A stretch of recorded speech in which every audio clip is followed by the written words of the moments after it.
Première signification qu'on va tirer de ces trois passages, c'est qu'Allah subhanahu wa ta'ala nous dit وَالتِّينِ وَالزَّيْتُونِ وَطُورِ سِينِينَ وَهَذَا الْبَلَدِ الْأَمِينَ. Il nous parle de la vie, on va dire à la campagne, de la vie à la montagne, parce que c'est une montagne clairement qui est mentionnée, et c'est une cité qui est mentionnée. Autrement dit, si vous renvoyez au passage qu'on a vu précédemment, quelles que soient les situations de vie, mais aussi quel que soit l'endroit où vous vivez. C'est-à-dire qu'à un moment donné, tu es dans une épreuve, tu te dis, oh, mais il faut que je quitte l'endroit, il faut que j'aille à tel endroit, il faut que j'aille ceci, il faut que j'aille cela. Alors, c'est comme s'il te disait, le problème, c'est pas le lieu où tu es. Commence pas à te faire des calculs sur des plans sur la comète. Sur la montagne, sur la campagne, tu sois dans ta cité, tu sois. Le prophète à ce moment-là, est dans un lieu, dans une ville où il commence à y avoir des agressions. Cette vie, elle est sécurisée. Et je vais revenir après sur le sens de ce verset. Quel que soit l'endroit, Allah est avec toi. Et dans l'endroit le plus sécurisé, c'est l'endroit où tu es actuellement, c'est dans une cité. Et c'est aussi une interprétation pour nous, parce que Allah nous envoie souvent vers la méditation des signes. On se dit, ouais, on va aller tous s'installer à la campagne, on va prendre un chalet, on va mieux vivre, on va être mieux, etc. Et tout. Et pourtant, au moment où, dans toute cette série de sourates, où Allah nous parle de la montagne, nous parle de la campagne, nous parle de la nature, nous parle de la méditation sur la création, il valorise la cité de la Mecque. Pourquoi est-ce que je dis qu'il valorise? C'est qu'il y a plusieurs interprétations qui vont nous être données à ce niveau-là. Déjà, dans toutes les interprétations qui nous sont données, on dit qu'il va crescendo. Il va crescendo vers ce qui est de moindre valeur, vers ce qui a le plus de valeur. Le figuier a une valeur moins importante que le zaytoun. Le zaytoun, dans le Coran, Allah subhanahu wa ta'ala donne une grande valeur au zaytoun. C'est que non seulement c'est un fruit qui a une grande valeur pour l'être humain, en termes d'aliments, peut-être plus que le figuier encore, mais c'est aussi un aliment, c'est aussi quelque chose qui sert à alimenter, l'huile d'olivier, elle sert à alimenter les lampes. Les gens se servent à s'éclairer, donc ça ne sert pas qu'à se nourrir. Et plus que ça, c'est qu'Allah subhanahu wa ta'ala le mentionne dans Surat An-Nur. شجرة زيتونة لا شرقية ولا غربية يكاد زيتها يضيء ولو لم تمسسه نار. Quand il parle de cet arbre dont l'huile peut éclairer sans même toucher, c'est-à-dire que éclairer sans la lampe qui est mentionnée sans même la toucher, il mentionne l'olivier. Alors la symbolique de ce verset-là, c'est la lumière d'Allah subhanahu wa ta'ala qui éclaire les cœurs des êtres humains. Mais Allah subhanahu wa ta'ala prend la symbolique de l'olivier. Donc Allah subhanahu wa ta'ala nous dit que l'olivier, il a une valeur encore plus importante que le figuier. En tout cas, dans la place qu'il prend dans le Coran. Le mont Sinaï, il est connu pour être l'endroit où Moussa alayhi salam a reçu la parole d'Allah subhanahu wa ta'ala, où Allah subhanahu wa ta'ala s'est adressé à lui. Et là, je refais un pas en arrière. Wat-tini waz-zaytoun. Certains commentateurs disent que c'est aussi deux monts. Le mont Tin et le mont, j'ai oublié son nom qui est mentionné, mais qui est proche de l'olivier, le mont de l'olive. J'ai peur de transformer le nom, donc bref. Et certains disent que ça fait référence à Nuh et à Isa. D'autres disent que ça fait uniquement référence à Isa. En tout cas, ça fait référence à Al-Quds. Ce premier endroit serait l'endroit où Isa a reçu la révélation. D'accord ? Le deuxième endroit, c'est l'endroit où Moussa a parlé. Allah subhanahu wa ta'ala a parlé à Moussa plutôt, excusez-moi. Donc c'est un degré encore plus important. C'est-à-dire que là, c'est Allah subhanahu wa ta'ala, dans le premier endroit, il a reçu la révélation de la part de Djibril. Le deuxième endroit, le mont Sinaï, il a encore plus d'importance. Et Allah subhanahu wa ta'ala nous montre que le troisième endroit qui a encore plus d'importance, c'est Wahad al-Balad al-Amin. Et je vous ai dit, c'est la ville sécurisée. Mais l'Amin, en langue arabe, ça vient aussi de... Il y a l'Amn, mais il y a l'idée de Amana. C'est l'endroit du dépôt. Wahad al-Balad al-Amin, c'est la cité du dépôt. Donc c'est la cité sécurisée, mais c'est aussi la cité du dépôt. C'est là où Adam alayhi salam, certains commentateurs disent que c'est là qu'il est venu sur terre. C'est là où Ibrahim a reconstruit la Kaaba. On dit qu'elle est située en dessous de Sidrat al-Muntaha. On sait que le prophète alayhi salam a reçu la révélation dans cette cité. Donc, elle a une valeur encore plus grande parce que c'est l'endroit qu'Allah subhanahu wa ta'ala a choisi pour clore la révélation. Et donc Allah subhanahu wa ta'ala est en train de nous dire, en fait, il monte crescendo et il est en train d'amener le prophète alayhi salam en lui disant, quelles que soient les difficultés, rappelle-toi que cette voie-là qu'on décrivait juste avant, c'est toi qui es en train de clore le chemin. C'est-à-dire qu'il est en train de dire au prophète alayhi salam, on s'approche de la fin. Et il nous dit à nous, on s'approche de la fin du chemin. C'est-à-dire que là, dépêchez-vous, posez-vous la question, où vous en êtes par rapport à la voie. Non seulement notre vie à nous, on s'approche de la fin, mais au-delà de notre vie à nous, où on s'approche du chemin, la fin des temps approche. C'est-à-dire que même de génération en génération, combien après toi vont pouvoir être sadaqa jariya et faire œuvre pour toi? Les premiers qui étaient là avant. Nos arrière-grands-parents, ils en ont eu des arrière-petits-enfants qui peuvent peut-être pencher dans la balance. Rappelez-vous dans l'histoire de Khidr.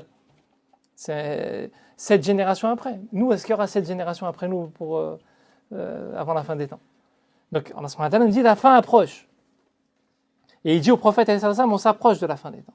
Et en même temps qu'il dit que la fin approche, il dit, il jure parce qu'il y a de plus en plus noble, qu'il y a de plus en plus de valeur. Et il donne encore plus de valeur à cette cité qui est non seulement sécurisée, mais qui est l'endroit du dépôt de la foi pour le prophète. Et donc, il rajoute en même temps un élément supplémentaire pour nous dans cette voie-là, un repère de lieu.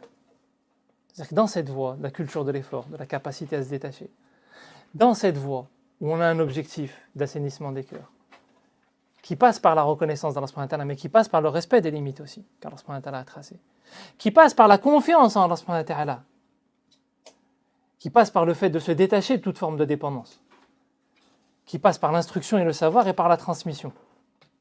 D'accord ? Qui passe par la capacité à observer le bien. C'est-à-dire qu'Allah subhanahu wa ta'ala ne fait que nous répéter un certain nombre de clés fondamentales qu'on passe notre temps à étudier dans la révélation. Il nous dit là, à ce moment-là, vous avez besoin d'un repère de lieu, un endroit où vous allez vous regrouper. C'est la Mecque. D'accord ? Certains disent que ce verset-là fait référence au fait qu'il annonce au prophète que ça va être l'endroit du Hajj.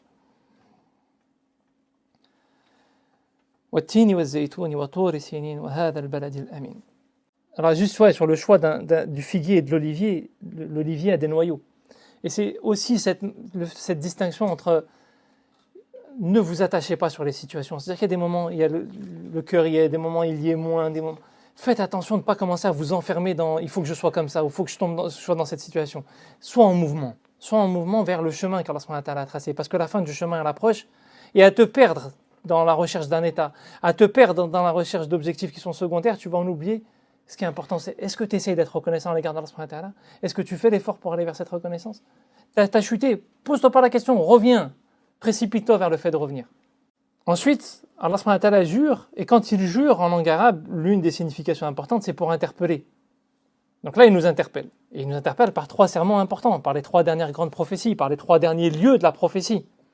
Donc il insiste sur cette idée de lieu.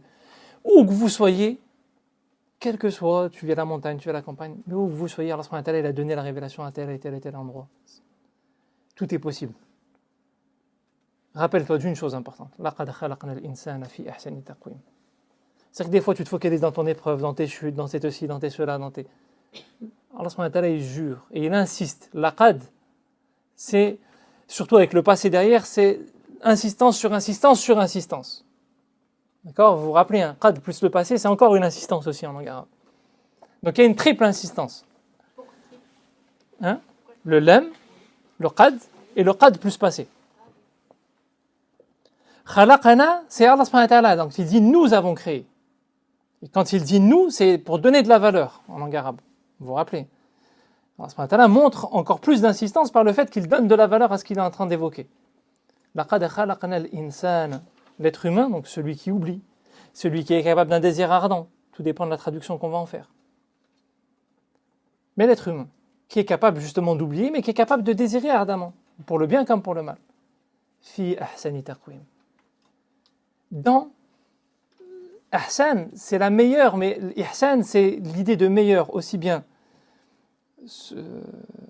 dans la forme externe que dans la partie invisible. L'ihsan,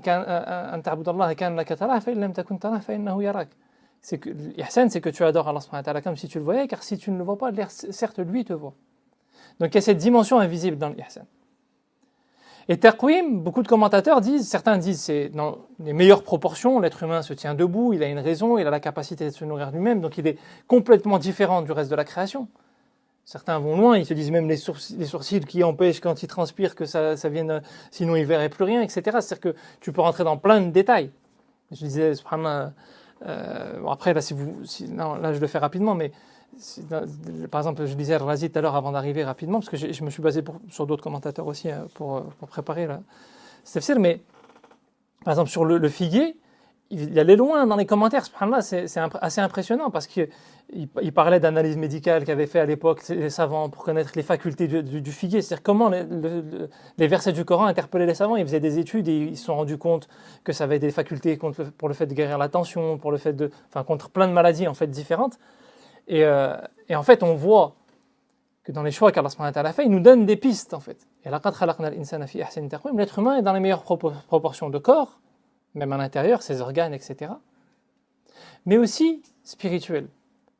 Et au moment où toi tu te poses la question, est-ce que je suis au bon endroit, comme le prophète alayhi salatu wassalam, est-ce que je ne dois pas partir, est-ce que je suis entouré des bonnes personnes, est-ce que, Allah subhanahu wa ta'ala dit, l'être humain a été créé dans les meilleures proportions.